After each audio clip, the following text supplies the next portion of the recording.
ሰላምንም በጣም ወሳኝ ነገር ነው። እዛ ላይ የሚሰራውን ስራ እየሰራን ግን ልማቱ ለነገ ማለት አይችልም። መስራት አለብን።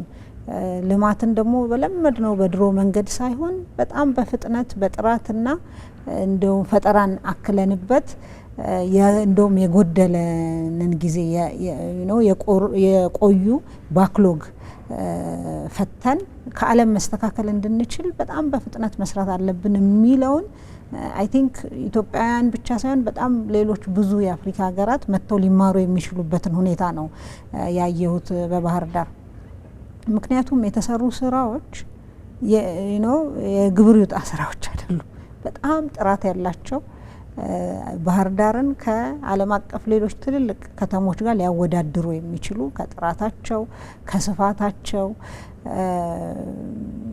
እህቴ ጫልቱ እንዳለችው የዛሬ ከተማ ብቻ ሳይሆን የነገ ከተማ ስማርት ለማድረግ የተሰራው ስራ በጣም የሚገርም ነው። እንግዲህ እኔ ይሄን በአይኔ አይቼ መሰከርኩኝ። ውስጥ እያንዳንዷ ነገር ስትሰራ ያየ ለውጡን ያየ ቀድሞ የነበረውን ችግር የሚረዳና በተሰሩ ስራዎች ምክንያት ምናክል ከአገልግሎት አሰጣጥ እንበለው አጠቃላይ ከተማ ውስጥ ያሉ መሰረተ ልማቶች የሰጡትን ጥቅሞች ያወቀ ህዝብ ደግሞ የሚገርም ነበረ ምስክርነቱ ማለት ነው።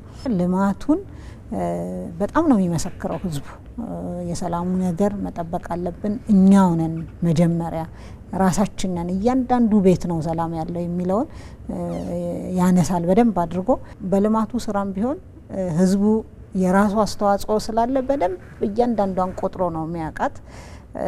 ቀጥሎም ለሚኖረው ስራ ህዝቡ ራሱን በዛው መጠን የሚገባውን ለመወጣት ቃል የሚገባበትና በደንብ አድርጎ የተሰሩ የልማት ስራዎችን እውቅና ሲሰጥ ነው ያየሁት ማለት ነው።